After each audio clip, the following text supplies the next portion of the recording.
Well, good evening. Welcome to Yada Yahowah Radio. Happy Shabat to one and all. My wife and Dee decided about 3 weeks ago that they would make an evening question and answer with Yada. We have come upon that evening.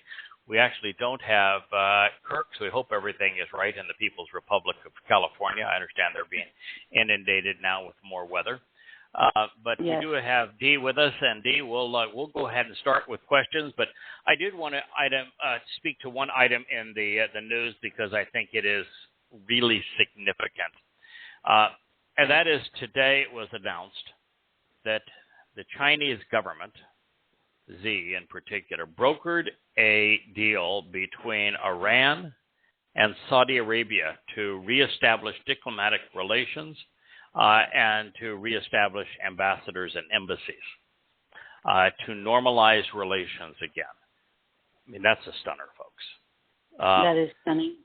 And it is so contrary to the narrative in Israel, which was that the only reason the Abraham Accords went forward was because Saudi Arabia gave its blessing for them, because it is the 800-pound gorilla in that world.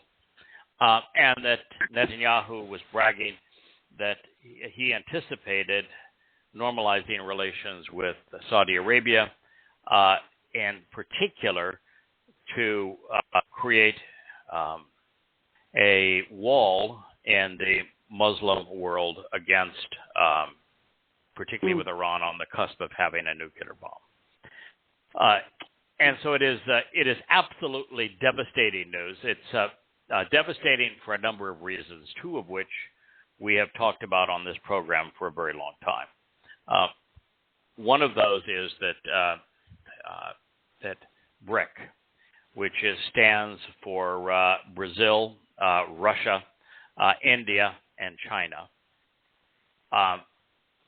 are brokering a new world economic order that will not be based upon U.S. currency being the international reserve currency.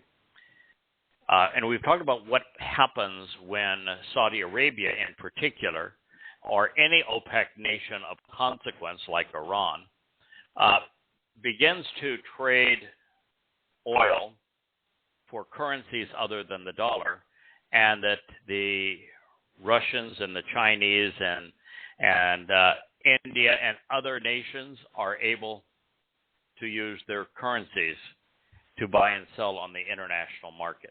Only reason that the United States has been able to get by with quantitative easing, which is creating the illusion of solvency, and has been able to run up a deficit that is in the 30 trillions of dollars. The most recent budget was over $7 trillion.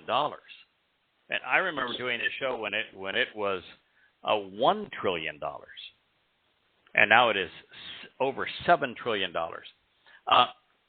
And the realization is the United States is bankrupt. And the only reason we're even viable at the moment is because of the illusion of solvency. But that illusion of solvency will dissipate at a heartbeat the moment that petrodollars no longer are the source of international trade. Right. So that's where we are, and it is something that will have instantaneous and devastating consequences on the United States and the Western economies. The second thing is we've been talking for a long time about how the United States has effectively ostracized much of the world, trying to control everybody, pretending that the world is our sandbox to play in, and that we can decide who is sanctioned and who we send weapons against and who we allow into our sandbox. The United States has really ostracized the world with Russia and China on one side, and also the Shias, but it's been Europe, the United States, and Sunni Muslims, particularly Saudi Arabia, on the other. Yeah. If the United States loses control of Saudi Arabia, that balance swings massively in favor of China and Russia and Iran and the other nations that would be part of BRIC. It turns the United States from the largest influencer in the world to a nation with a military they won't even have a use for. We've been talking about that for some time as the world prepares itself for a world war. It is also devastating for Israel because the most likely first strike until the United States pushed Russia into the point that she had no choice but to invade Ukraine. into Ukraine, and that we literally gave Russia that is the only option for her security was to invade the Ukraine. And we've been working on that since 2008 under the Bush administration, and have doubled down during the Obama administration, and doubled down again with the Republicans going to Ukraine. This would be John McCain and Lindsey Graham, the two highest-ranking Republicans, back 6 years ago, declaring war on Russia, with Ukraine being a proxy. And while it is likely that mess that we have created will devolve into a nuclear confrontation, when Iran gets a bomb, you can be assured that mutually assured destruction will mean nothing to them. They are mad. Yeah. And they will deploy a bomb if they have the ability to use one. And it will start world war. Netanyahu's in Italy today, and he told a reporting agency that if this is not stopped, it's going to be a nuclear war is what it's going to lead to. And the only quibble I would have with him is he's yabbered way too long. Israel is either going to do something about it, and now it's in a very difficult place because it cannot rely on Saudi Arabia. I think it was the other day that Azerbaijan also bailed, and that's a big deal because Israel needs its bases to refuel, and Israel had bought their loyalty by sending massive amounts of armaments and allowing their planes to pick up those armaments in Israel in their war against Armenia. So that's where we find ourselves. It is a devastating blow to the United States that has lost control of the situation. And the Biden administration is so comatose that they actually praised the deal and said, oh, this is a step forward for the world now. This is shaking in the boots time. Oh, my gosh. We are really in a terrible spot. All right, so that's the news. Sorry to bring such bad news to you, but that is the reality of what this means. And even the talking heads, the pundits in Israel, know it. Israel is highly divided at the moment.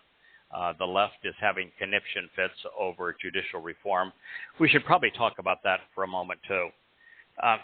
Okay. The Supreme Court in Israel is being viewed as if it were the Supreme Court in the United States, but nothing can be further from the truth. The Supreme Court in the United States has all of the justices appointed by and approved by elected officials. That is not the case at Israel. The court appoints its own. So they have absolutely no democratic influence over them at all. And they have become insanely liberal. In the United States, the Supreme Court has a single mandate, and they can rule on a single mandate exclusively. They can rule whether or not a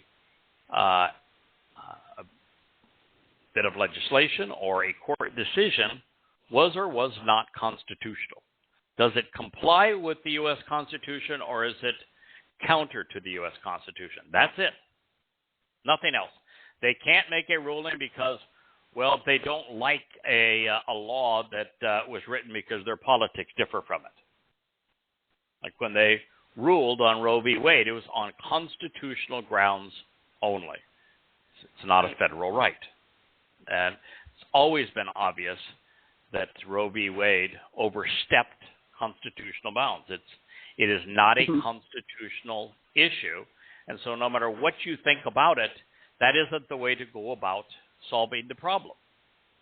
Right.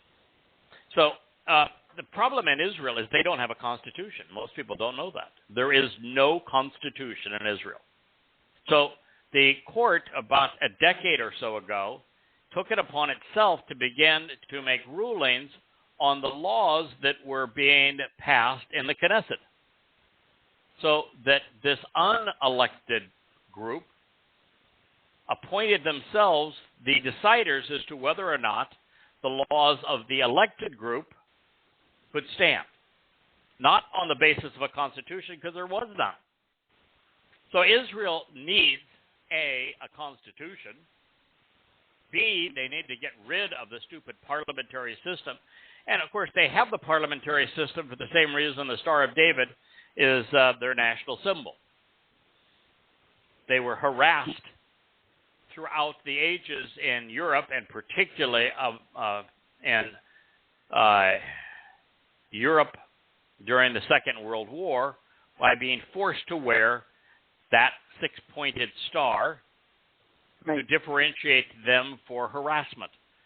So they took that star upon themselves and said, that'll be our national symbol.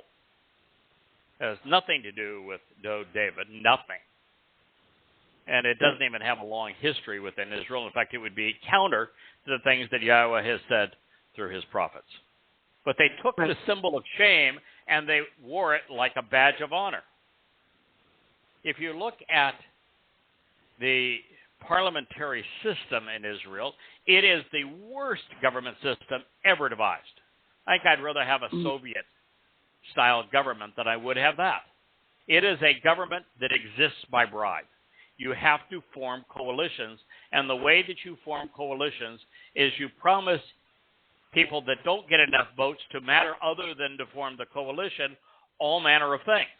Like Ram was promised some $6 billion worth of support for the Muslim minority in Israel to vote for the last government.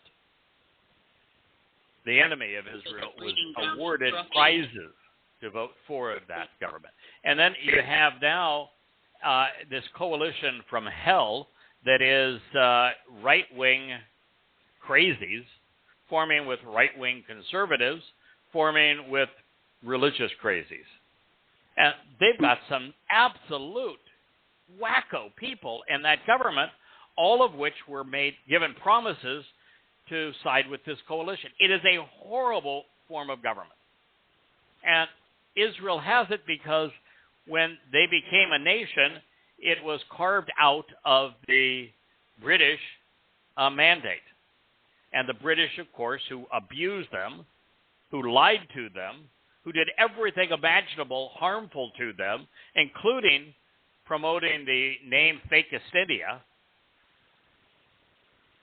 They had the parliamentary system, and we're going to wear that as a badge of honor. Those people whose politics was so horrid and disruptive to us, we're going to wear that as our badge of honor. It was just flat out stupid. But they don't have a constitution. They have a parliamentary system, and therefore they need judicial reform.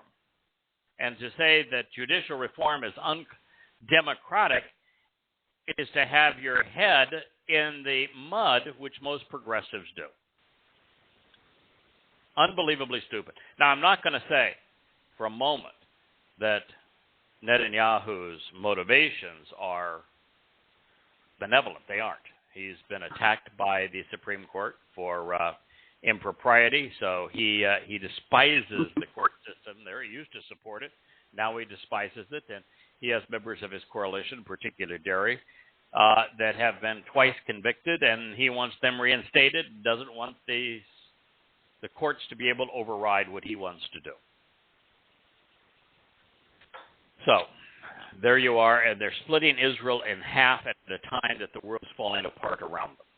This is a very bad thing. So, why don't we start? Dee, you were the one that collected these questions. Why don't you start? We'll do our best to answer some of them.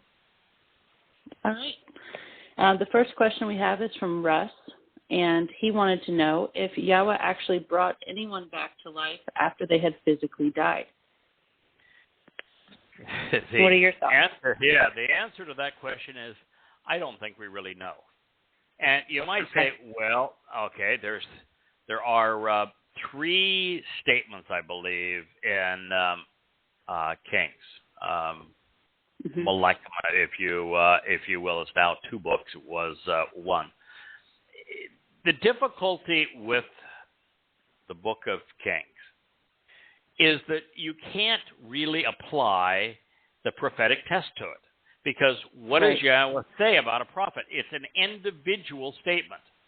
It's not, he doesn't say, look at a book and determine whether or not things in that book are all consistent, things in that book are accurate prophetically, past, present, and future.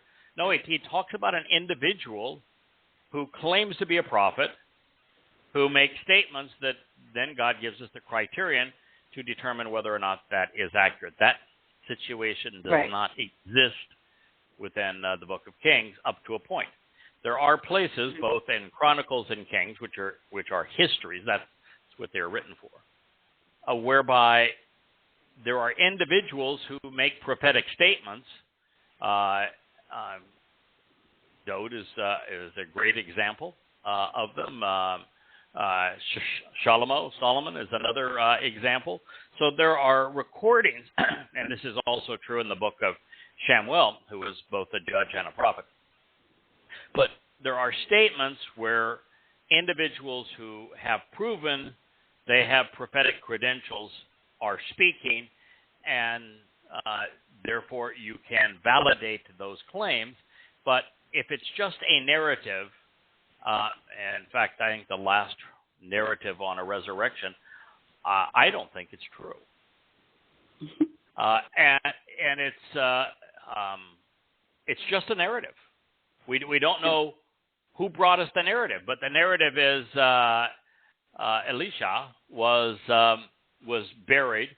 There was some fanfare and a band playing nearby, and a dead body was thrown on top of his, which is a very odd circumstance because they just didn't throw bodies in the ground, and since that was not the Jewish way of burying somebody, is not to throw a body in the ground, and dead people don't typically fall inside of the grave of someone anyway, but they say that the moment this person touched their bones, he jumped back up and was alive. I think that's in 2 Malachim, 13th chapter. I don't think it's true. Yep. There's no rhyme nor reason for it. We don't know the name of the individual. The individual doesn't go on to do anything. We don't know why the individual was dead, how long the individual was dead, why he was there. We don't know anything. And so it comes across as, all right, there is no book for Elisha, so we should, burnish his resume. I personally, I don't think it's true. Can I prove that it's not true? No, but sure as heck can't prove to me that it is. It doesn't make any sense. Now, there are another 2. One is by Elia, who obviously is a prophet. And Elia is staying in a woman's home, and her son dies. And Elia is attributed a statement that I don't think he would make. The statement that's attributed to him is, God, here I am in this woman's home. Why did you bring this torment on her by killing her son? That's paraphrase. And that's just something Eliah's not going to say. We live, we die, all of us. I mean, Eliah was an example, never died, but that's just the way it is. We have our ailments, and so Eliah's not going to blame Yahweh for this woman's son becoming ill and possibly dying. And And we don't know if he was even dead. I mean, we're dealing in a period of time where they did not have the equipment that we have that can measure brain waves and heart rhythms and all that sort of thing. And so a person that could be in was a my coma. thoughts as well. Yeah, and they don't even know it. But anyway, Elia says some magic words and hangs in there, and lo and behold, the person lives. But again, we don't have a moral of the story. No. There was right. Do you know the story of the floating axe head? Do you know that story about the floating axe head with Elisha, and it's turned into like this metal head floated down the river? Yep, I was looking at that one. No context to the story. I went ahead and translated it, and the moral of the story is he fished the axe head out from under the water with a stick. Yeah. Nothing illustrious. Nothing. It was just... Right. And so I read stuff like that, and I say it's a historic book. It has inaccuracies in it because no history is perfect. We're all flawed. It had many authors over a long period of time, and there are things in it that are likely true, and that are worthwhile, and that have merit. There's other things that are just interesting because they're histories. And there's other things which I think are untrue and actually work against us. In these three cases, there's something going on that is different than what we're told, and the author didn't understand it. And so, do I think Yahweh could make that happen? Yes. But if he's going to make that happen, it's going to be for a reason, and the reason's going to matter, and he's going to tell us the reason. Right. Exactly. That's okay. Long answer to a short question, but that's my answer to it. And by the way, just because those are my conclusions, I think I've made it pretty clear that I've studied the text like others have, and when I read things like this, I try to apply Yahweh's test, and if I cannot apply Yahweh's test, then I use a reasonableness test. And so, based upon a reasonable test, I'm saying I don't think it's true. And if there's any one of the three that is true, it would be the one with Elia. And the only reason that the Elia one might have some merit is that Elia does not have a book of his own. Yahweh was not revealing great swaths of prophetic insights to him. He's dealing with the Israel of its day and serving as Israel's conscience, essentially as Israel's conscience of the day. And so to have someone who witnesses him do something that is positive in their life for bringing an individual back from the pretense of death would enhance his credibility, and his credibility was important because he was the conscience at the time of Israel. So I would say, that could well have been true because of the role that he was playing. All right, got another one? Yeah, so this one is interesting because it's been brought up several times by several covenant family, including long-standing families. So they want to know that if a person celebrates Pesach, you've said that continue with matzah or the rest of the invitations, they could be subject to eternal separation from Yahweh. Therefore, it'd be better not to enter into the door at all. So they want to know if you would elaborate on this a little. And people want to know where the key thing there is could be. Those who celebrate Pesach correctly and do not celebrate matzah are not automatically destined to an eternity in Sheol, but that is the basic scenario. That's why it is so hellacious. And this is a scenario that is practiced in both Judaism and Christianity. For different reasons, but it's the exact same scenario. As a matter of fact, I found where Jews got the scenario that matzah was nothing but an ingredient and was no longer a chog, no longer a mikra. It was nothing but an ingredient, and it was Pesach that was 7 days, not matzah that was 7 days. Because in Yahweh's presentation in the Torah, Chag Matzah is the single most important event of the year for humankind. For Yahweh, Yom Kippurim is the single most important day of all time. But for us each year, Matzah is clearly the most important of the Moed Mikra. And it is given every possible accolade. If God's got a term that says this is important, this is special, this is the essence of your life, he applies it to matzah. And matzah is the umbrella, Chag Matzah, for the first three Moed Mikra, whereby Pesach and Bikurim are part of matzah, not the other way around. Right. All right. So, in Ezekiel, in the 45th or the 46th chapter of Ezekiel, I'm kind of mind dumb with Ezekiel at this point. It has really gotten to be laborious for me. But the Lord of Babel specifically says that Passover is 7 days, and that matzah is not a mikra. It is simply that you must eat matzah during the 7 days of Passover. So here's the problem. Passover is symbolic of eternal life. It opens the doorway to life. It is the first, even before the first stepping towards God, we have to go through the doorway to life, and then we cross the threshold of perfection. You know, Yahweh says, walk to me and become perfected. We walk through that door of Pesach, which makes us transition our souls from mortal to immortal.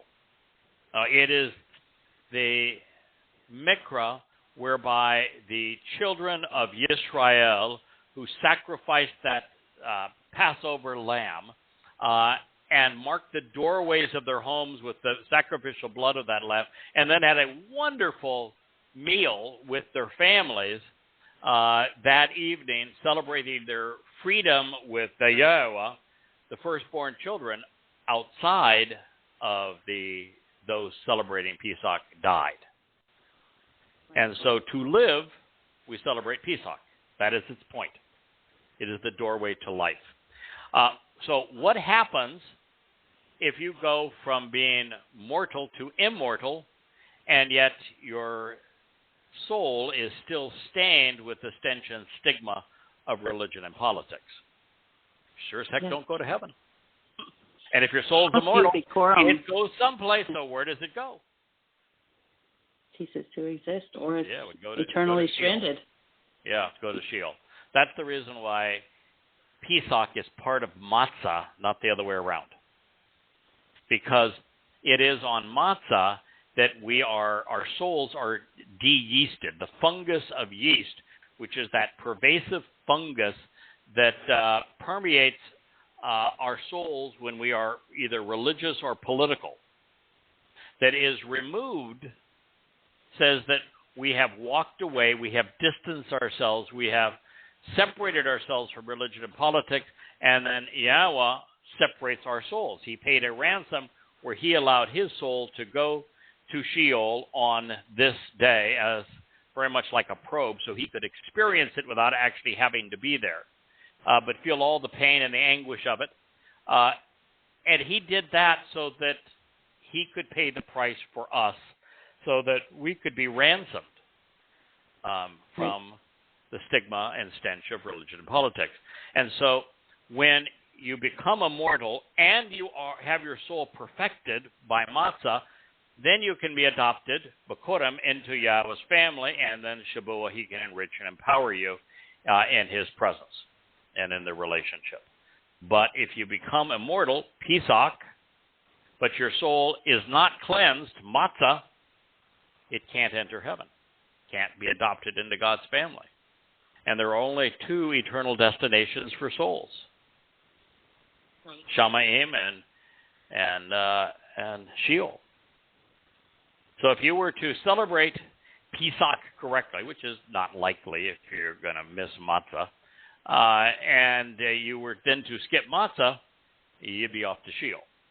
Now, in the case of religious Jews, what they do is they make chametz, the yeast, a missing ingredient as part of the 7 days of Passover, so that they have the life-giving experience of Passover, but they have completely eliminated the ability to be perfected by God.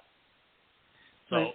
For a Jew who were to celebrate that correctly, unfortunately, it would be eternal life in Sheol. So when rabbis did that, when they bought into Ezekiel's plan, can't give Ezekiel any credit. It's the Lord of Babel who is speaking here. That's Satan. Making Passover the 7 days and matzah just an ingredient, then the fate of those souls who buy into that is the same as Satan's himself. Satan will suffer in eternity from Yahowah, and the only place to do that is in Sheol. It's the ultimate timeout. So that's the reason you do not ever want to celebrate Pesach without matzah or without making Pesach part of matzah, so that you get the full experience. You become immortal, your soul is perfected, and you are adopted into Yahweh's covenant family. It is the reason why of the 7 days of matzah that we begin to consume unyeasted bread on the first, which is Pesach. That makes sense. We use them as a collective whole. So I hope that answers the question. Okay. All right. Next question is by Sharni, and she said she loves you, by the way, and thanks you for your amazing podcast and amazing website. And I have to agree, everything is amazing. The website is just fabulous. So she asks, where is the story of Satan taught, and what is the true story? Okay, first of all, I think the website is amazing now. I think our social media outreach is amazing now, and I do think that the repositioning of all the books is amazing. And it is because of a team effort. You are responsible for the social media outreach. You do it, of course, with Leah, my wife, and Jackie and others. Jackie, who has now discovered that she is indeed Jewish, wonderful news. She is our publisher and is the glue that really keeps a lot of the family together. And David, who is really the unsung hero of all of this, he has created the website and is responsible for updating it and really making it so useful as a tool for everyone. So this is a group project that we have all contributed to. Okay, so where is the story of Satan taught, and is it a true story?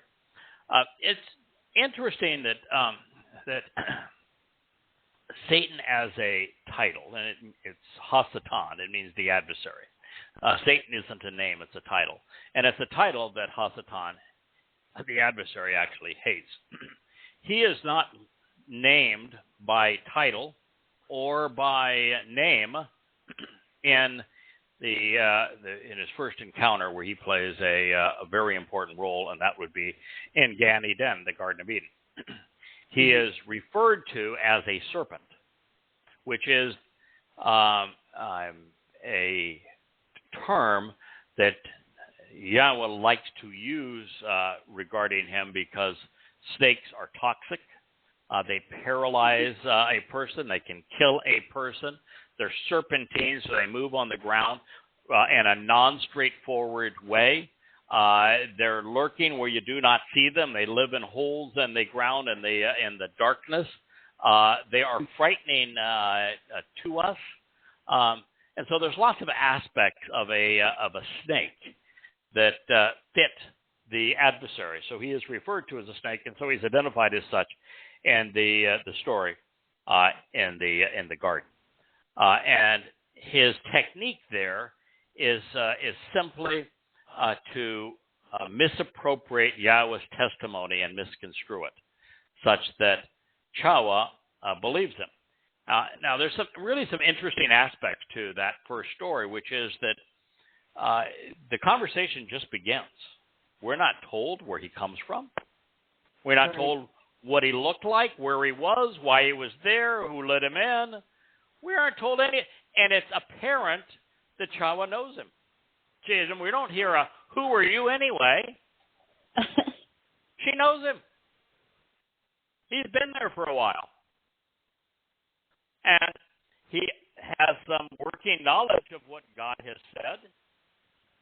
He has some working knowledge of Towrah's insecurities and her longings. So he's observed her. He has listened to Yahowah. And he misappropriates and twists something that Yahowah said to play off of something that we later learn he wants the most. Right. What he offered Towrah is to be like God. That's the very thing that drives the adversary. He wants to be perceived as God.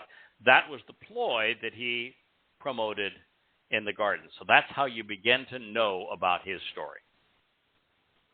All right, that most prolific presentation of who Satan is, where he will emerge, how he will act, what he is trying to achieve, even his name, is told in Isaiah 14.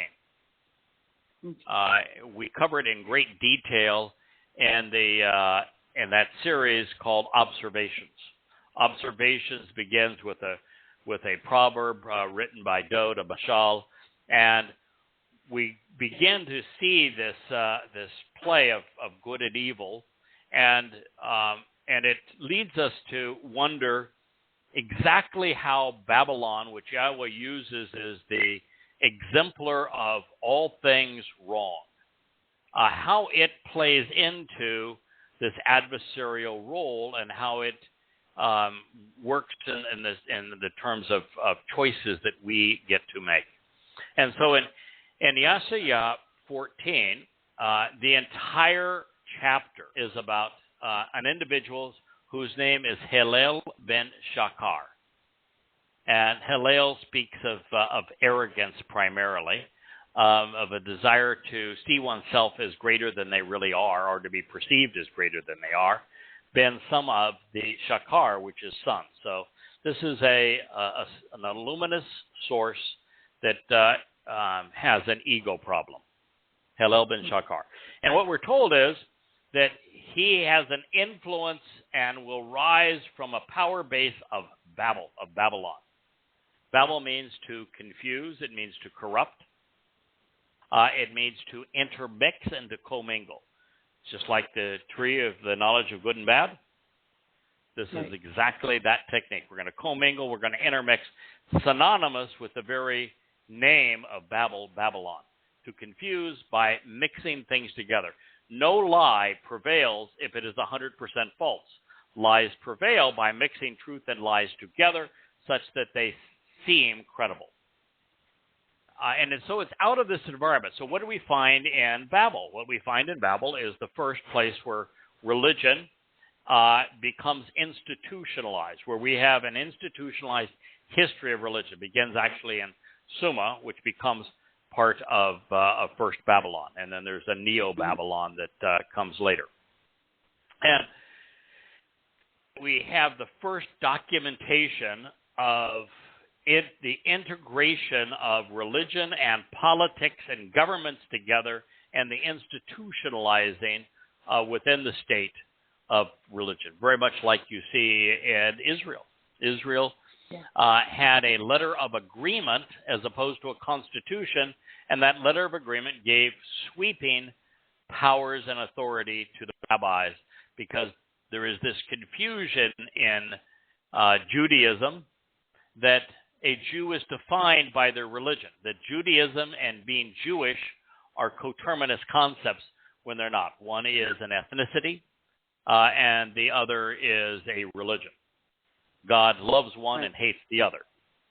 So in Babylon, these things coalesced. And what we're told in that story, and it's the most comprehensive story of Hasatan, is that his ambition is to become greater than God, to be perceived as Yahweh and rising over the Almighty so that humankind would worship him as if he were God. Very much like the thought process, and this is woven through the same story in Yada Yahowah, which is this, that there's this disdain for humankind. Hasatan, the adversary, Hillel ben Shakar, is, we get a lot of insights regarding him in the book of Ezekiel. The book of Ezekiel is not only Satan's autobiography, it is his game plan.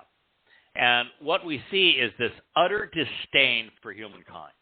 And I think that's what happened in the garden. I think it is likely that Hillel ben Shakar was one of the cherubim on the walls. That's how Towrah knew him. And that he, as this creature that had existed long before Towrah existed, who was eternal and therefore and was energy-based, therefore infinitely more powerful and dynamic, could not understand why Yahweh found Adam and Towrah so alluring and why he spent all this time with them. And it's basically the story that you read in the book of Job, which I do not think is an inspired book, but it's the same overall theme as Job, where Satan is essentially taunting God and saying, these people are nothing. They pretend to like you only because, of the things that you've given them. If you were to pull those things away from them, you would see that they're worthless. And that is essentially what Hasatan is trying to do with humankind. He's trying to prove to God we are worthless. His ultimate battle is that Yahweh has stated over and again that he's going to return with Dod on Kippurim in year 6,000 Yah. 6,000 Yah is 2033. Maimonides' timeline is hopelessly errant. It is 2033 is year 6,000 Yah. Kippurim is the day that he is returning. It is the day of reconciliations. And Hasatan knows that if Yehudim and Israelites don't listen to Yahweh and continue this attitude against God where the Haredim won't even mention his name. There's no religious Jew that will even say Yahweh's name. They don't know him, won't like him, won't even pronounce his name. And they have their own religious festivals and their own religious deeds, and they have their own Torah, which is called the Talmud. Right. And if they continue that way, and then you've got a huge percentage that are progressives that couldn't think their way out of a wet paper bag, that are just hopelessly mental cases, lack of mental cases. By the way, Satan's has a replacement for the Mikra. It is All Fool's Day. He actually has a day that is strictly for nincompoops. So, congratulations, progressives. You will have a day to celebrate your relationship with Satan when he becomes manifest in Jerusalem. So, he knows Hasatan cannot travel in time. He has significant limitations put on him. Because if he could go back in time, he would really screw things up. And I don't think anyone is going to be able to interact and change anything in history, even if we are able to go back and experience history. It's a paradox. We can't change anything, because if we were to change something that caused us not to exist, we couldn't even be there, which means you couldn't be there to change it if you changed it, because you wouldn't be there. So it's a paradox that enables you to perhaps witness, but you can't change anything. He is similarly restricted. But he can read. And Yahweh's done a beautiful job of explaining what he's going to do and what he's going to do it. So he knows a lot of what's going to come, and he realizes Yahweh's going to come on this day. And if he can render it such that there's no one to show up, that we don't prevail at all, we are just complete failures. And even the many, many Yehudim and Yisraelites and Goyim, all who have chosen to be part of Yahweh's covenant and anticipating his return, looking forward to his return, if they were all just to go the way of the dodo bird and say, well, we don't want to do this anymore, and you'd have no one that listens to these, reads the 30 volumes we've written on Yada Yah and these tens of thousands of audio programs, and not a single person is there, then there'd be no reason for Yahweh to return. Right. There'd be no day of reconciliation because there's no one there to reconcile. That is what Satan's going for. He has to have a clean sweep. He is going to win the majority vote. Parliamentary system, he doesn't care if your party is religious or liberal. He's going to win by a landslide the popular vote. God's not playing that game. He's never striven to be popular. He wants to be set apart and different and special. And I can assure everyone listening that we are going to prevail. There is going to be enough Yisraelites and Yehudim looking forward to Yahweh's name, embracing his name on Yom Kippurim for Yahweh to be thrilled. And so he is returning and is going to be pleased with the results. But that is Satan's entire game, is to thwart that. And so throughout the book of Ezekiel, so I'm really glad we took the time to write it. If you read it, you will learn Satan's view of humankind and of time and of Yahweh and of him pretending to be God from the devil's own perspective. It's his autobiography and his playbook. And so that's where you learn the most about him. All right. Right. I think that pretty took care of that story. What, do we have another one? Sure. This is from a YouTube comment. He writes, I know people who read Yada's work and then took a DNA test and found out they were actually of Jewish descent. What DNA test do you use? I used the second most popular, 23andMe. Ancestry and 23andMe are the dominant players in this. If you are interested in your family tree and you want to know who was your great-grandfather and great-grandmother and great-great and great-great-great, and in family trees, if that's your thing, then you want to do Ancestry. If you want to know in a very user-friendly way everything about the history of the ethnicity of the people from which you were born, where they lived, when they lived, and what percentage you are in a very quick, efficient way, 23andMe, I think, is the best choice. They're both highly reliable. They're both going to give you accurate information. Ancestry has a few more, a larger database to draw from. I think 23andMe's process that they use is a little more forthright and clear. But both of those two are just fine. There are 4 or 5 others that are smaller, but those are the 2 largest players, and it really depends on what it is that you're looking for. Leah just handed me a note and says, Leah recommends CGI Genetics, Deep Jewish Ancestry. And I know that she used CGI Genetics, and it does focus on trying to give you lots of information on Jewish roots. I'm going to tell you that either the 2 I mentioned are going to be able to tell you if you're Sephardic, Ashkenazi, and what percentage Jewish you are. She likes the approach of these, so there's a third choice for you. I'm with Leah on that. I think I've used the other 2, and I've used the third, and some of them are more geared towards modern population, whereas the one Leah's recommending will give you a little more into your deep history. Mm-hmm. Okay, that's CGI Genetics. CGI Genetics is the deep history. Otherwise, it's Ancestry.com or 23andMe. Okay. Well, thank you. All right.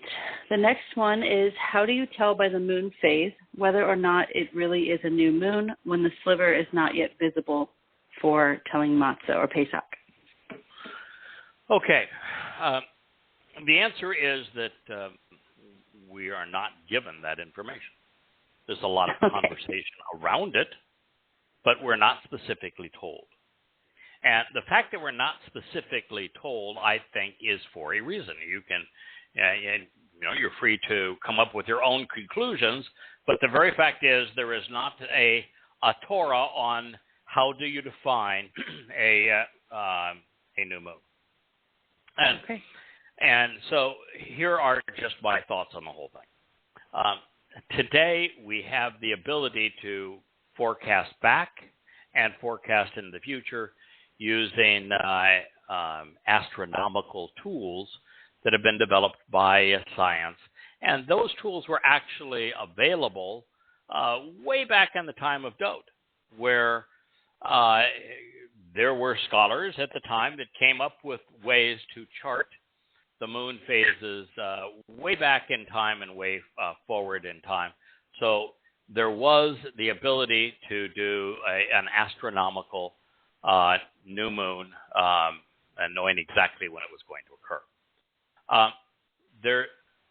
The standard format, though, you would think would have been used for the most part in Israel at the time, and particularly during the Exodus, as they were going across, because they would not have had any of those tools. So during the Exodus, there are none of those tools. They don't have access to anybody's scientific analysis.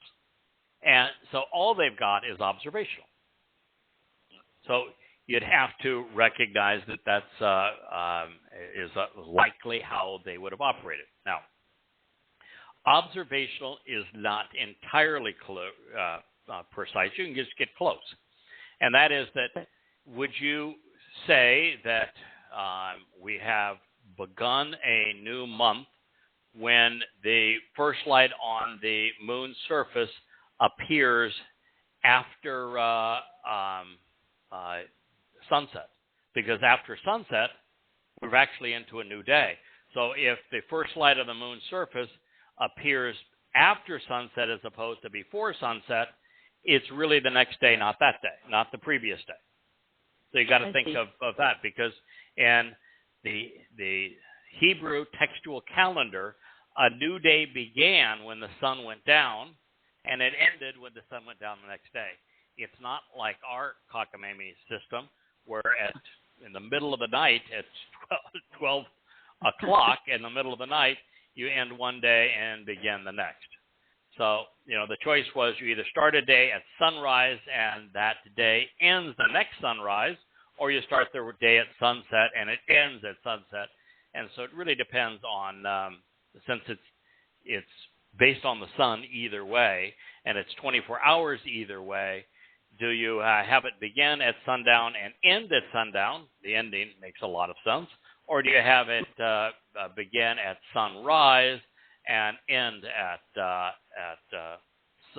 sunrise the following day?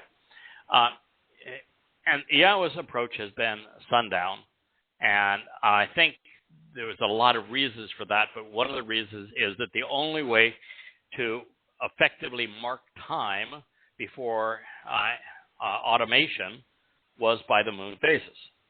And the moon phases are a lot easier to see at night than they are during the day, so it was a logical approach to doing things this way. So the question then becomes, what is the vantage point?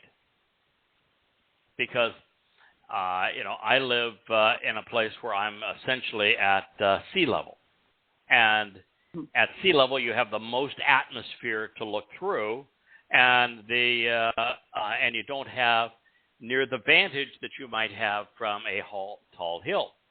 But what if you are on a short hill and you have a taller hill in the direction of the moon, so that you can't see it until a certain time? What happens if the time that you're supposed to observe it, it is hazy or cloudy and you can't see it? Do you presuppose that it's going to be there because of what you saw the previous night? When there is 0.1% of renewed light on the moon's surface, you can't distinguish that with your eyes. Do you count that because it technically is a renewing moon? Or do you wait till there's at least 1% or more, which is a discernible amount? So these are questions. Yeah, these are questions that Yahowah enables us to reason through to come up with a system that we think is right. The furthest you're going to be off is 1 day. And the fact that you can be off a day is a very good thing. And the reason it's a good thing is that the religious are very into being precise and claiming they're precise and claiming that they know, when it is much better to think. And because you can't be absolute certain every year whether it is 1 day versus the next because of the time of the renewed light before or after sunset and the amount of it and the obscurity of the sky, these kinds of things, you can be off by a day, and that is a very good thing because you're not going to be dogmatic. What you're going to do is opposed to saying it is this time, we mandate it. You can say, I think it's this day, but you can reason through it, and it could be the following day. Because thinking is a good thing, but the most important thing is you're going to realize it's what the day represents that we should be focusing on, not so much doing it on the right day. A great example of this is when Hezekiah was given a copy of the Torah that had been languishing in the temple in Yah's house, and read it and said, "Oh boy, we're in deep doo-doo. We got the 185,000 Assyrians coming to pummel us just like they pummeled the northern kingdom. We're toast." And I'm reading this, and everything it says don't do, we have done, and everything it says do, we have not done. And so, he said, I'm going to take this seriously. We're going to do exactly what it says we're supposed to do. And so he started cleaning house, getting rid of all the religious artifacts throughout Judea, and sent people out to destroy them. And then he realized, I've got to get the Cohen, the Lowy Cohen, the priests trained so that they know how to perform on behalf of the people. That took some time, and he finally just came to God and said, I can't get it done in time. Yeah. But this is important. Can we have a 2-week delay and just do it 2 weeks late? Yeah, I said, fine. And then when they started doing it, and it was so much fun, it was so rewarding for them, he said, can we do this some more?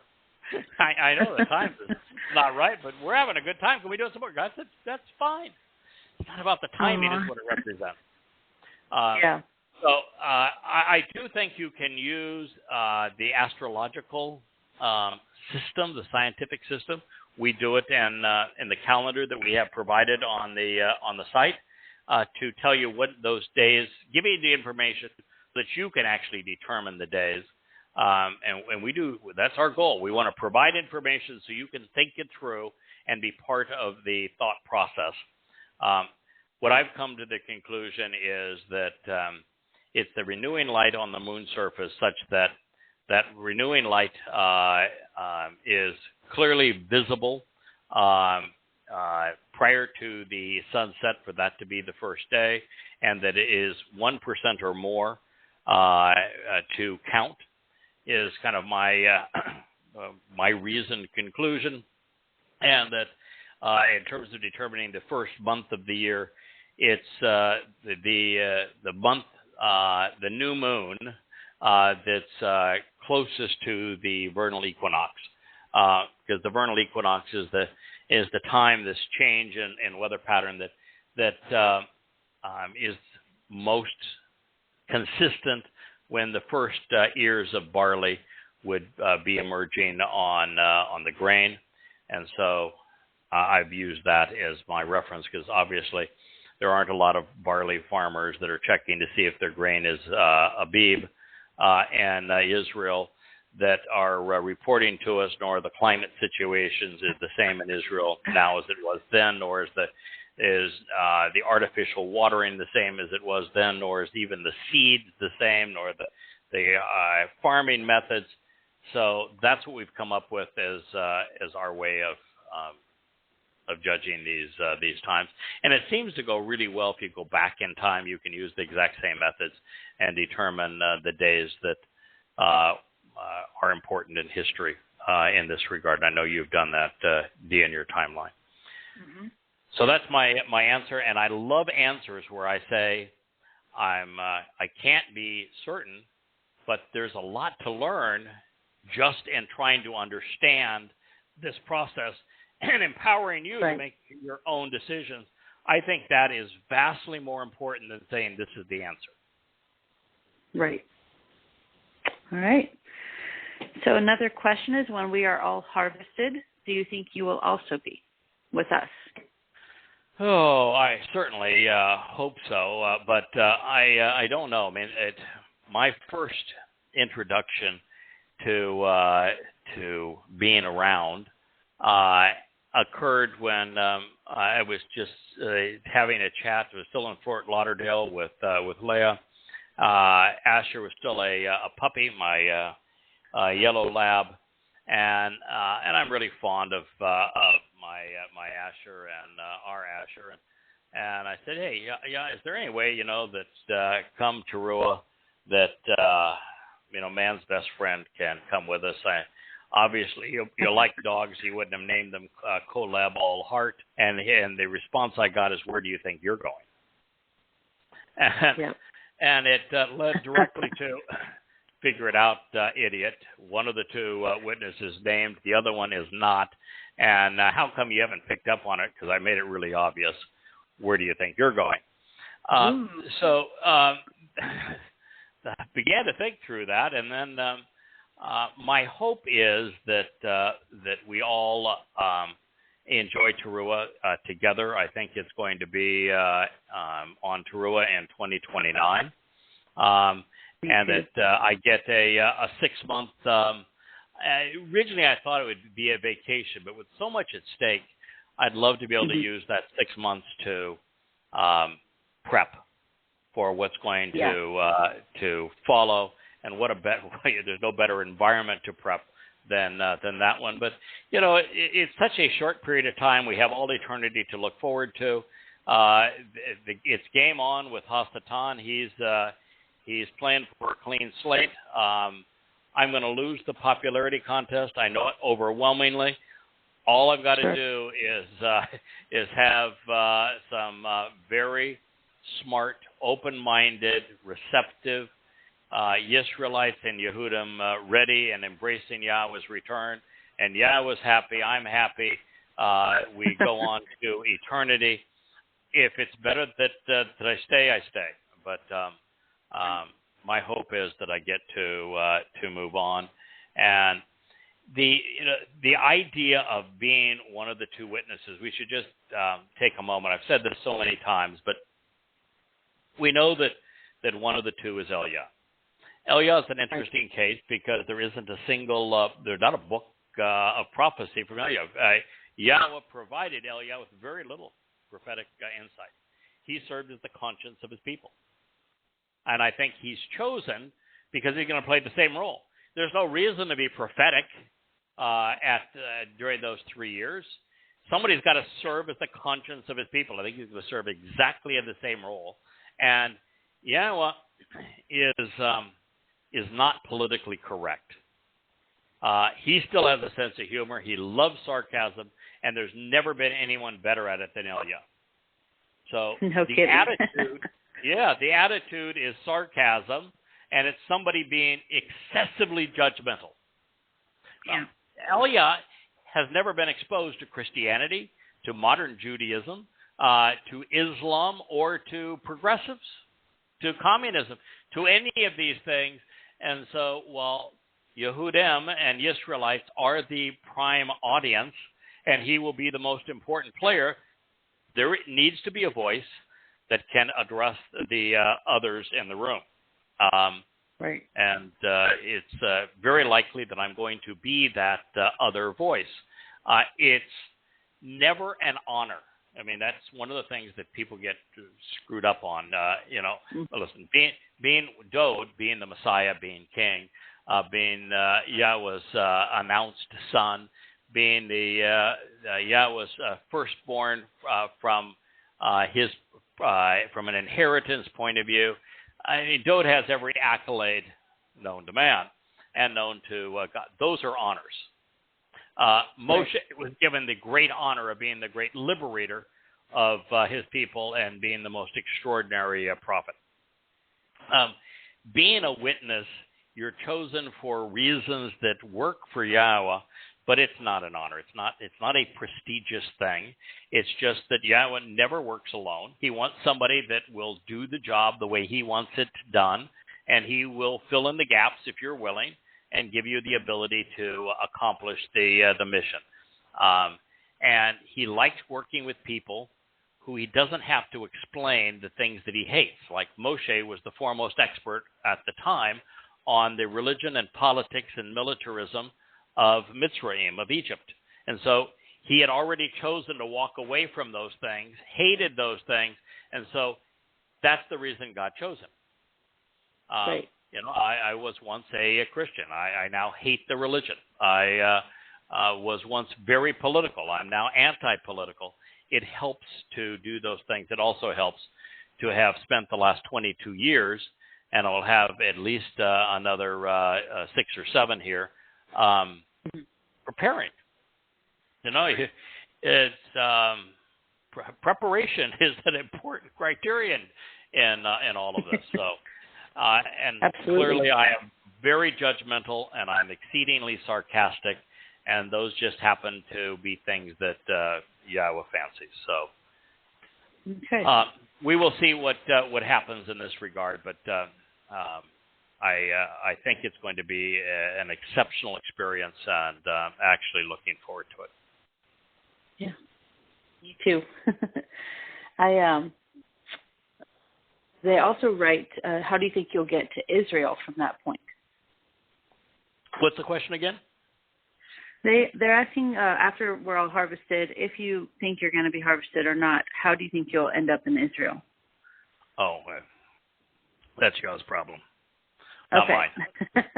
That is his problem, not my problem.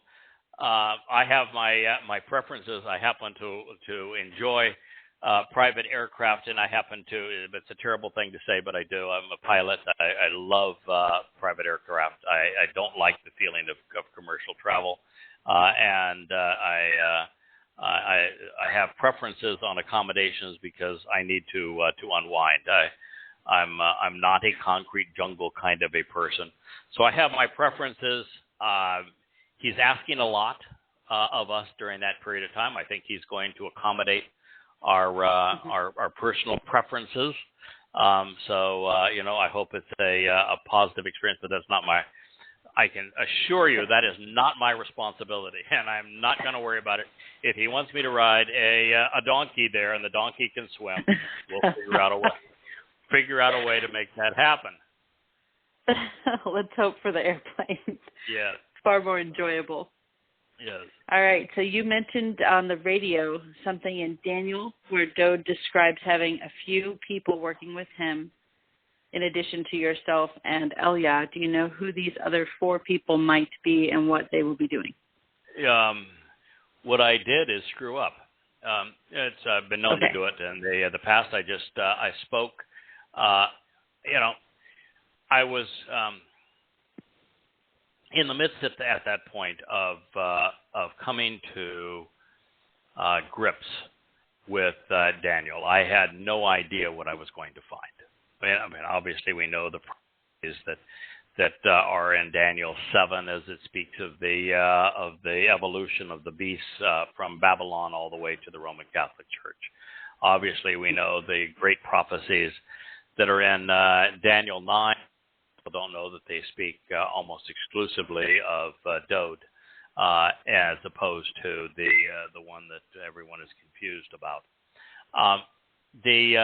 And there is in that, and in fact, I even wanted to see if I could find it, and I couldn't even find it today. But there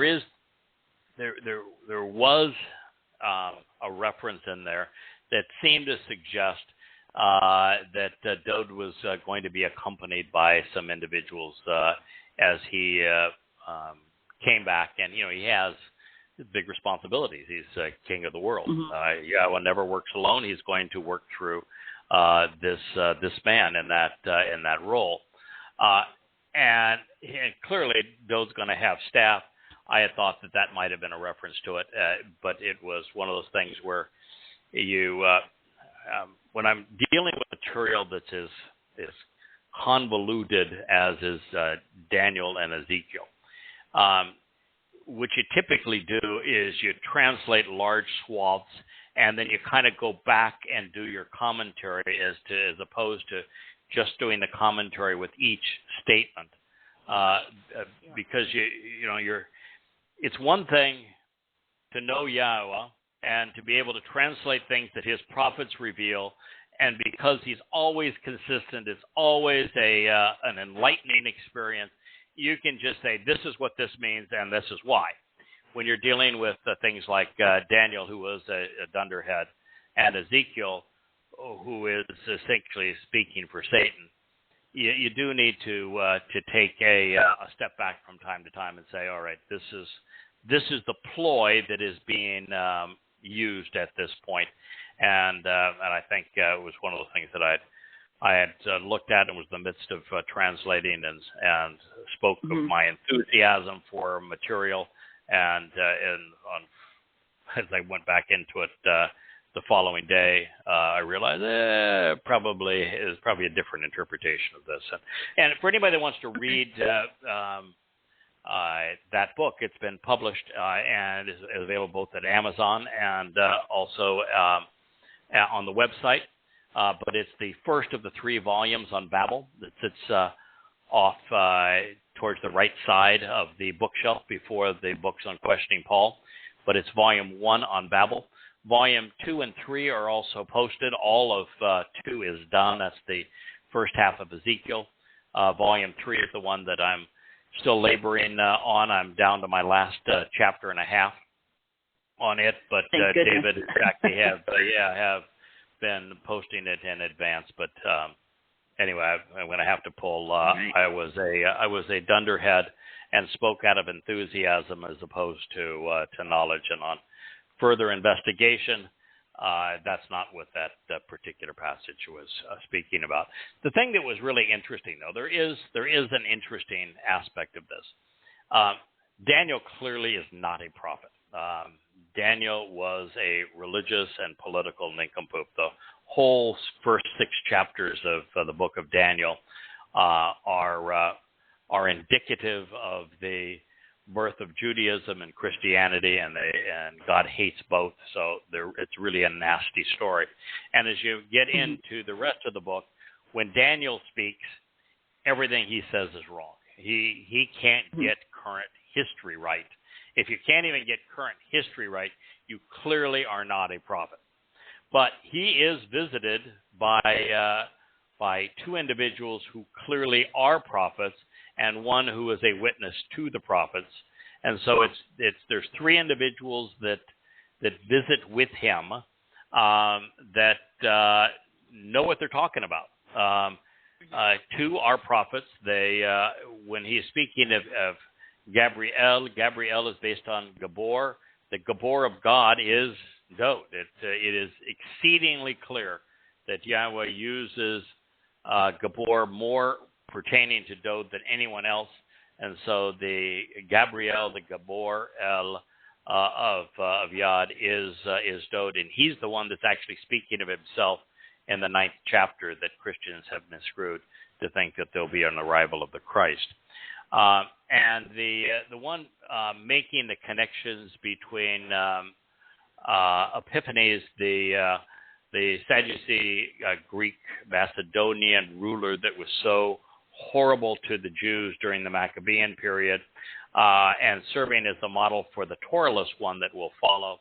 I think that is Elia that has been brought into duty. Neither of them hoots of Daniel. They, in fact, Dod, as Gabriel says, I'm here and I want to tell you, we think you're an absolute dunderhead. The story needs to be told. We're going to tell the story here in the midst of Babylon so that you know what's going to happen, but we're not doing it because of you. We're doing it in spite of you, is the story. And since there are 2 witnesses at the end, and we know one is Elia, we can figure out who Michael is by association. But I do think that's the interesting part, is that you have a prophet and a witness to the prophets that are speaking to him, and what they say is valid, and it proved to be profoundly accurate in the midst of a book that most of what is written is and said by Daniel himself is untrue. Okay. It's also interesting that in this regard, since the book of Daniel and Ezekiel are kind of bookends, they're both things that were revealed in Babel in the heart of the beast, that the latter chapters of the book of Ezekiel, starting around 44, 45, that range, there's the introduction of a Nasi. And the Nasi is translated as a prince. He's an elevated individual. Satan has his variation of Dode. And I think the Nasi is the human incarnation of Satan. And you know, we read about this individual as Gabriel, who's Dode, tells us about him in the 9th chapter of Daniel. We read about him again in Ezekiel, and I think it is this Torahless one that becomes the incarnation, if you will, of Satan during the final showdown in Israel.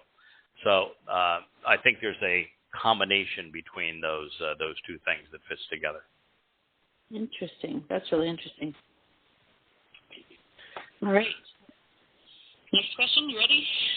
Yep. All right.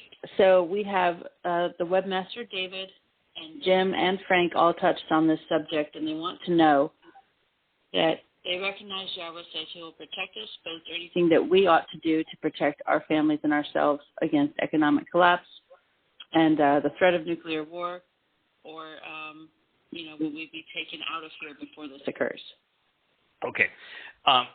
First of all, I had a number of occasions to speak behind David's back this week in the sense of how much I am, even Yahweh is in debt to him. This is an extraordinary man that has made what we do so much better. He is such an effective contributor to Yahweh and to the covenant family, and on behalf of Yahweh's mission to reach his people.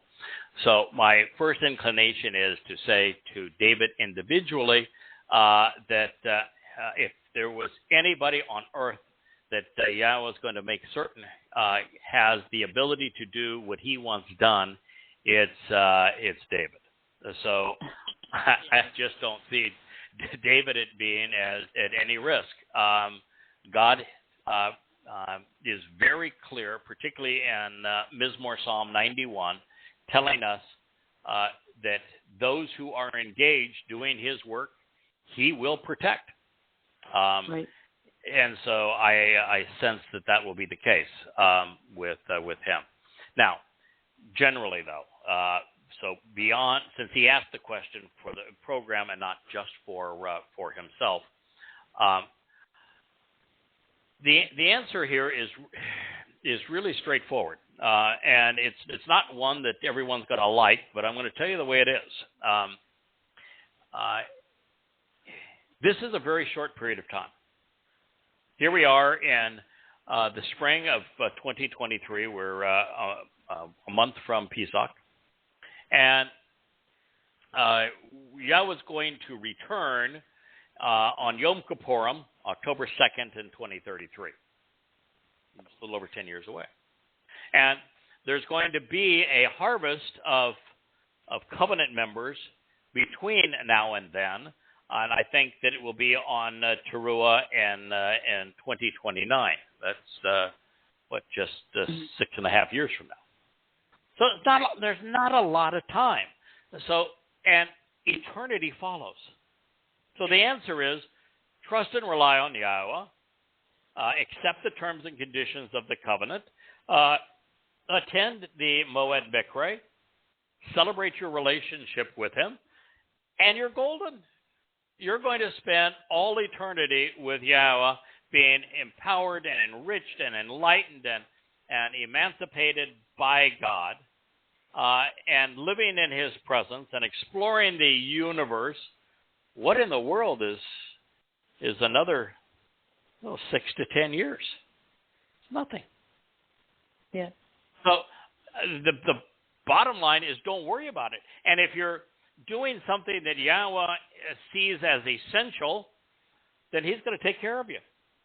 So don't worry about that either. Now, in terms of just the baseline, what do you do to prepare? And I think we ought not be stupid. There's no reason for God to give us all this information if he doesn't want us to think it through. He wants us to be thoughtful, to think it through. What are the kinds of things that we can do? Well, of course, spend more time than you normally would becoming prepared, because when you're prepared, you can make a difference in people's lives that are going to endure for all eternity. The next thing you can do is, I don't think it makes as much sense in today's world to live in a concrete jungle. I mean, if I lived in Washington, D.C., I'd get out. If I lived in New York City, I'd get out. If I lived in London, I would move. I would move to a less congested place where you have a much better chance of surviving during a period of anarchy than you will in a city. So that's one of the things you can do.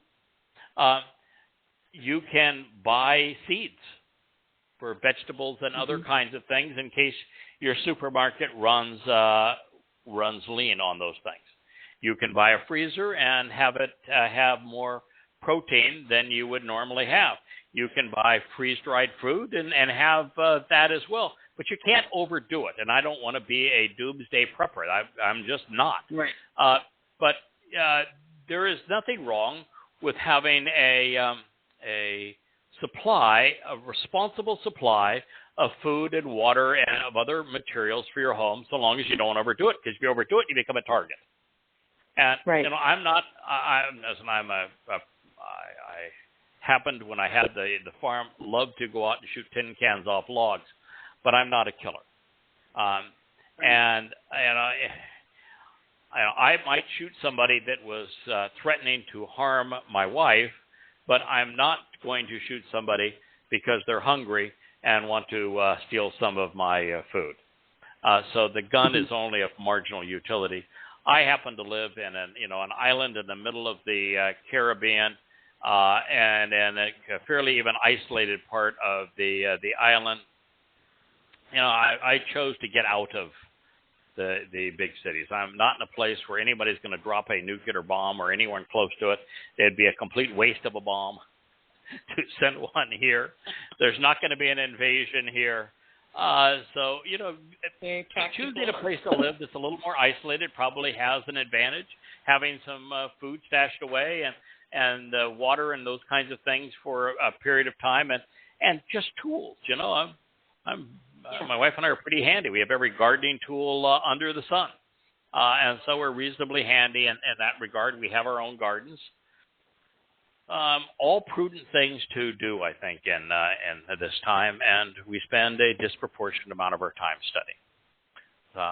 Now, I'm sure that some are looking for investment ideas, and I'm here to tell you that there are none, because currencies, which is how we buy and sell things, are completely manipulated, and they are an object of faith. The U.S. dollar has actually no worth other than what is perceived and by faith. Gold, which has been a counter, is so manipulated by governments. It's manipulated for a specific reason, because if it was allowed to float freely, it would expose the weakness of the currency. So they do not allow that, and they will confiscate it given the opportunity. Certainly, the Bitcoin kind of thing, it's being exposed all over the place as not being a reliable form of investment. So there really is nothing that you can do that will insulate you entirely. Some would say because of the Great Reset, where loans are going to be forgiven, that you're better off having a loan on your house, but what are you going to do with the capital, because the capital in the bank is not worth a whole lot of anything. So there really just isn't a good answer to that. And as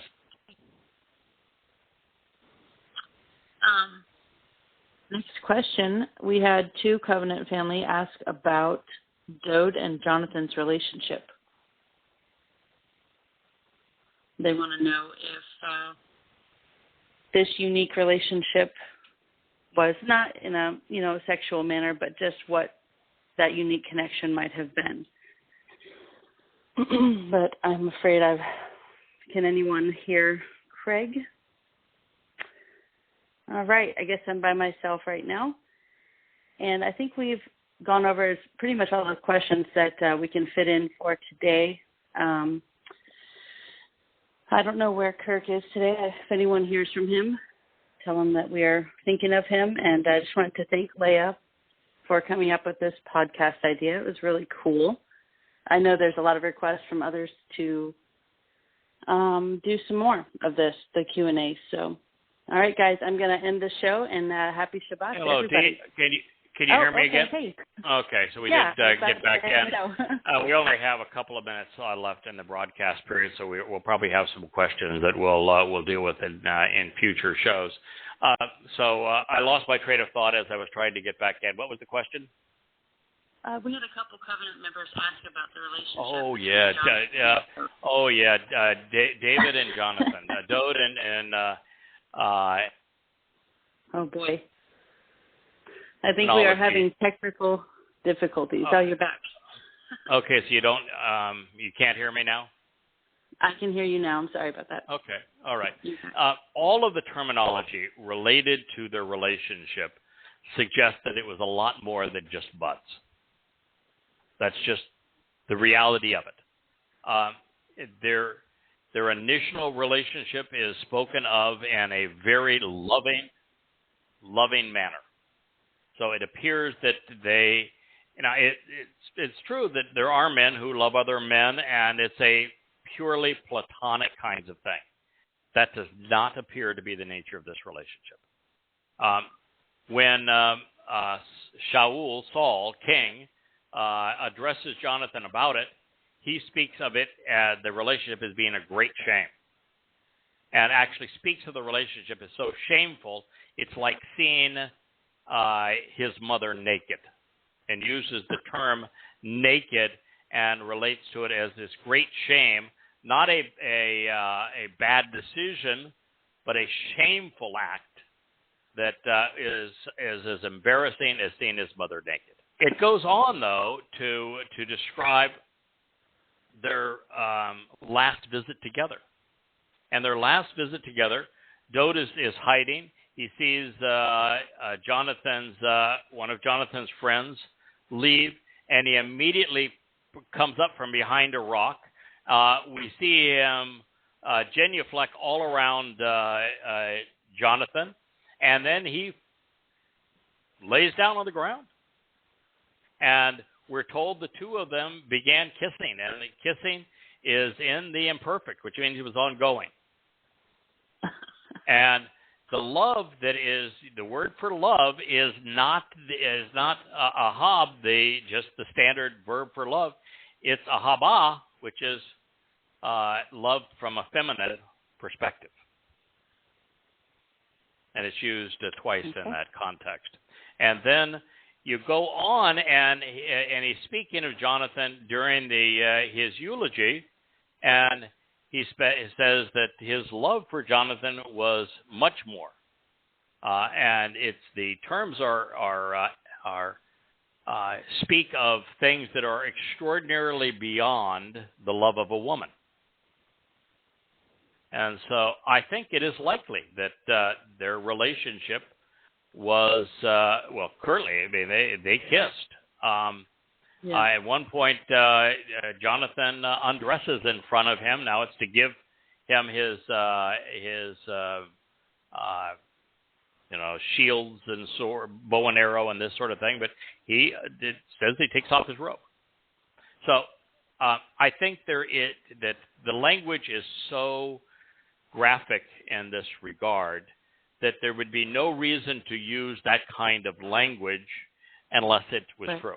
Okay, now some things to keep in mind here. Yahweh does not speak against homosexuality. The two statements that are attributed to homosexuality actually say that it is inappropriate for a man to take advantage of another man when he's down. And it had all to do with the way that people fought wars back then, where the victor would sodomize those that they had defeated, and it was just a horrible disgrace, and it's something Yahweh did not want to see. He does not like the idea that love between people should be forced upon another person. So I think now clearly Dode at the very and so the same way too with Jonathan, that there's a possibility they would have been bisexual, because Dode loved the girls. I mean, he had 10 concubines and 8 wives, and I mean, he went to extraordinary lengths to beyond the pale, doing some really bad things to have a relationship with Bathsheba. So he clearly loved women, so all of that is also true. The reason I'm intrigued by this is that the religious, particularly in Judaism, Islam, and Christianity, make this huge deal about homosexuality, but yet you don't see homosexuality written in any one of the 10 statements that Yah etched in stone. So and the statements that God has against the act don't actually speak of homosexuality. They actually speak of taking advantage of somebody when they're down. And so to have the person that Yahweh loved the most, who he said was right, who was the ultimate exemplar, be a flawed individual who was very, very emotional. In fact, it says that Dode wept over Jonathan, and he wept far more than one would have expected over him. And it's a emotional weeping. That Dode made a lot of mistakes in his life, and I'm not even saying this is a mistake, but he did make a lot of mistakes. But to have the person that Yahweh loved the most love both a man and love women, and love lots of women, so that he is not in a Christian or Jewish monogamous marriage, speaks volumes about how the religious are wrong about being so caught up in their view of promiscuity and sexuality. God created sexuality, and it is a wonderful thing to make love with someone you genuinely love. I think is the greatest invention of all time. And so clearly Yahweh knew what he was doing. He's not embarrassed by it. Dode's many wives, his concubines, were not a concern to Yahweh, and this relationship is never apologized for. There's never any shame in it. Shaul shames it, but Shaul's a bad guy. So I view it as likely, and I view it as perfect in the sense that the one man that Yahweh said, he's a man after my own heart. He is the man that I view as right. For him to have sort of the full palette of love, if you will, and for that to be so contrary to these wacko religions, I think is poetry in that regard. So I think it's likely true, and I think it actually teaches us a wonderful lesson that the world does not want to hear. And I would say that I guess it's fair to say, since this is questions with Yada, that I'm a hypocrite in this regard. I have no issue and never had any issue with someone who is homosexual. Some of my best friends, I have celebrated relationships with men and women who are homosexual. It does not bother me at all. I understand why women would be bisexual. I get it. Women are beautiful. Why wouldn't a woman love a woman just like a man loves a woman? Women are beautiful. And okay, but the idea of two men making love together gives me the creeps. And I've just said that I've got no problem. In fact, I enjoy their friendships. I think that they're some of the more creative individuals, are fun to be around. I enjoy their friendships, but the act of two men doing it does give me the creeps. So, I'm a hypocrite in this regard. But I'm an open-minded hypocrite in the sense that I will tell you exactly my perspective on it, what I think is God's perspective on it. And so it kind of suits someone like me to tell you, this is how I think it really is. And, if you read the language, and I think we'd be kidding ourselves to suggest that language was written that way for any other reason than to tell the story. And it has a moral.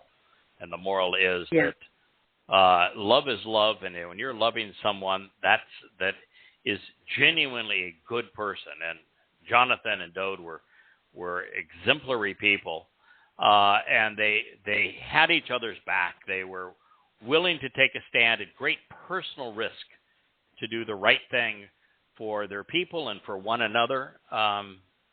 I think this is actually God saying, if your attitude is right, if your character is right, then love is a beautiful thing. And so we should be more open-minded. That's my view on it. And I understand that most people will say that they would disagree with me, but those are my thoughts. Okay. Do we have time for another question? You were pretty quiet during most of that. That probably took you. That's probably not the answer that you expected. Actually, it's the answer I gave myself. Oh, okay. I've had this conversation with several people, and I do think that it's possible, and I don't have a problem with it. I just wouldn't want to see my own mother naked, so I can kind of empathize with the yikes of that for some people. Yes. Not that I wouldn't have anything in common with Saul, but the wording is pretty clear, and I don't really have, I'm kind of with you. I think women, artistically speaking, are softer. That feminine aspect is beautiful to me. I'm not a lesbian or anything, but I don't have a problem with that. And I think it makes for a more interesting eternity. If we have not all these rules, we can be free. I would like to have my freedom. And for those that are interested in that, there's plenty of places in the universe to go that I don't have to watch. The reason I'm glad that this question was asked is that I think it directs our attention to the things that Yahweh views as important and away from the things that religions think is important. Homosexuality is such a big deal in Judaism and in Christianity as it is in Islam. It's a huge deal. And, the Christianity, of course, is totally hypocritical because Paul was a homosexual and Muhammad was a bisexual and actually hated women. So rabbis are sexual perverts. So they're all hypocrites. But Yahweh is not the ultimate cosmic killjoy that's saying, I'm going to make something that is really explosive and sensational and wonderful, and then tell you if you do it outside of these very tight constraints, it's going to take away all the fun, then it's bad. He's just not that way. He never once, with all of the relationships that Dode had, the only issue he ever had was, you did your man bad by sending him into a battle where you thought he was going to get killed because you wanted his wife. That was really a lousy thing to do, and you ought not have done it. It wasn't that, what's wrong with you? One wife was good, 2 wives not so good, 8 wives really bad, on top of having 10 concubines. So, it's clear all of Yahweh's rules about this are respectful. Yahweh has no issue about it. Abraham, Jacob, the father of Israel, he's got 4 women. You ever hear Yahweh say, no, we're not going to count some of those people because, one wife. No, that's so God's view is so different. But the most important part of this story isn't just that God's not preoccupied trying to say sex is a bad thing, because it isn't a bad thing. It's a wonderful thing.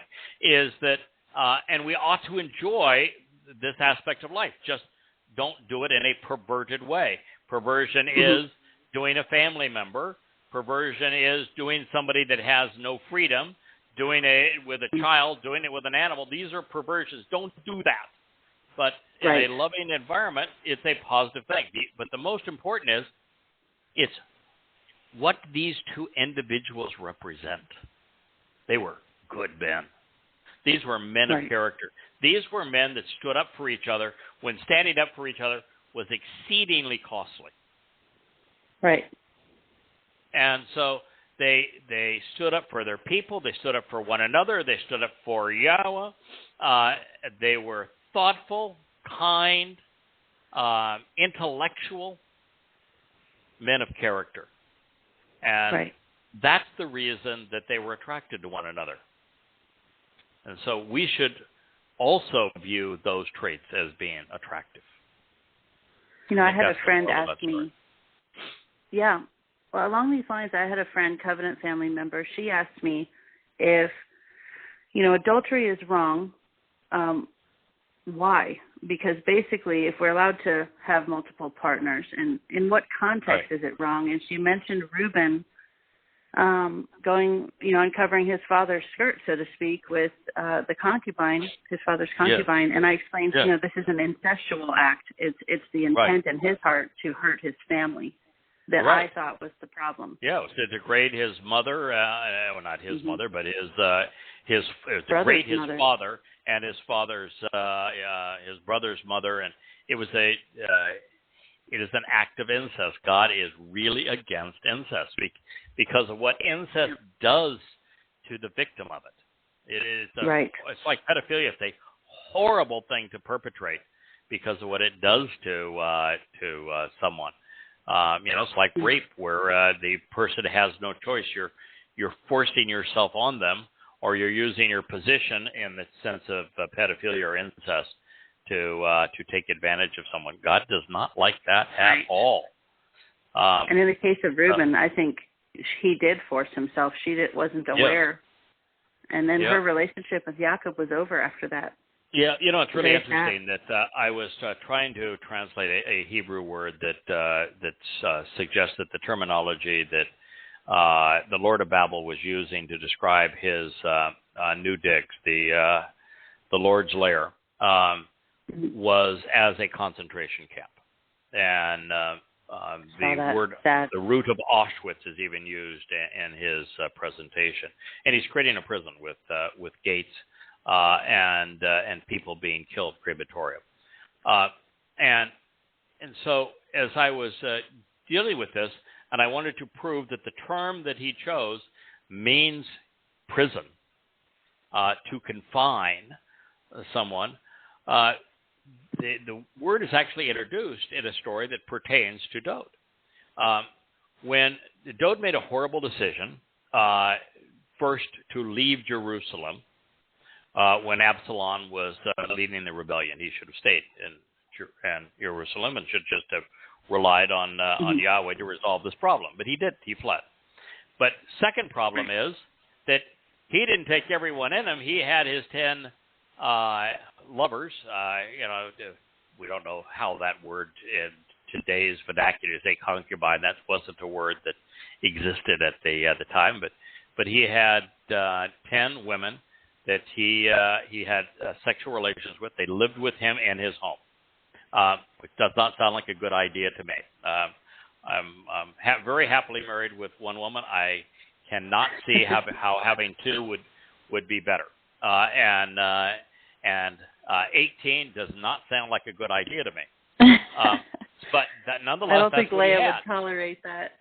No, and I'm happy with that. I don't blame her. One's wonderful. And listen, I don't have a problem with Dode having 18. It would not be my choice. So I don't even have the energy for it. So no. So and I don't mean that really emotional energy. I mean, it's mental energy. Sure. You just keep stimulating intellectually, causing people to feel like I have value. But he chose to leave these 10 women in his home with Absalom, knowing that Absalom would waltz into Jerusalem because he had abandoned it. Mm-hmm. And so what did Absalom, who was just a absolute scallywag, what a horrible human being, yes. What he did is he publicly defiled those women. He raped them, all 10 of them. Put up a tent in the middle of town and publicly raped them in front of the town. And so Dode came back, and he couldn't bear it. And so he confined the 10 women. He took care of them. He said, I'm going to put you up in a nice house, but you're under house arrest. It was a house arrest. I took care of them, made certain that they had provisions. They were in a decent environment, but he never visited them again. Right. And it was a confinement sort of thing. I don't think that was the right call either. So I think if you're going to do what he did, it comes with responsibility. He did not honor that responsibility. I think he did honor his responsibility with Jonathan. I don't think he honored it with all of his wives and with his other lovers. But yeah, he's a complicated individual. He is and I think we ought to be very appreciative of the realization that there's very few people in God's story that are presented as men of outstanding character and intellect all of the time. Moshe is the premier example. There are none of us that can measure up to that man. He's too good, too smart, too articulate, too great a character, too much energy. He's just way beyond us. We can't measure up. Dode, with all of his soaring intellect and his charm and his courage, we can actually measure up because he was highly flawed too. And so, same thing is true with Abraham. Same thing is true with Jacob. These are men that were flawed. And so we can't use them as exemplars to try to model our lives off the things that were the best of them because they're flawed and real people as opposed to this, paradigm of perfection. So I think there's a real advantage of that. Isn't it better to be in the company of a God that knows who you are and willing to accept you as you are and make and make something wonderful through your life as he did with Dode, even though Dode, made some bad decisions. So God's not expecting us to be perfect. I'm sure not. Right. But yet Yah can use us in a mighty way, even though we are less than perfect, so long as we have other characteristics that he finds useful. And Dode had those to an extreme degree. Right. Well, Dee, we've had I've had a good experience here. I know we haven't gotten through all of these. I'm happy to entertain the rest of them next week. I don't know how many more you have on the list, but we'll entertain the rest of them next week. And if somebody has a follow-on question or a new question, send them to Dee. You can post them on the any one of the 3 social media sites, and Dee will pick them up and she'll read them during the show, and we'll have the opportunity to go over them. And if we did not get to your question, you posed it, it's just because it doesn't really matter if the question is sensational or not. If it's an opportunity for us to learn together and us to talk about Yahowah and the way that we approach him and the way that we reason, then I think it's a great experience and an opportunity. So I'm going to share my thought process more than just the conclusion. So I think an answer without the thoughts that comprise it is not worth doing, but it is worth doing, sharing how you come to a conclusion so someone can come to that same conclusion with you. It's like sitting and as part of a lively discussion as opposed to being dictated to. I don't like the role of dictating. I do like the role of teaching and engaging in the process to stimulate others to think. So that's why the answers were long. So we'll continue this next week. Thank you. It's right. lovely. I enjoyed it. I hope our good friend Kirk is okay, and that we'll hear from him shortly, and that he'll be able to join us this time next week. And thank you, Dee, for hosting this and for providing these questions. Hopefully, there's enough to do another. Leah. Yeah, everybody loved it. Also wanted this. Yes, all right. Thanks so much. All right. Okay. Shabbat shalom. Good night. May Yah bless. All right. You too. Bye-bye.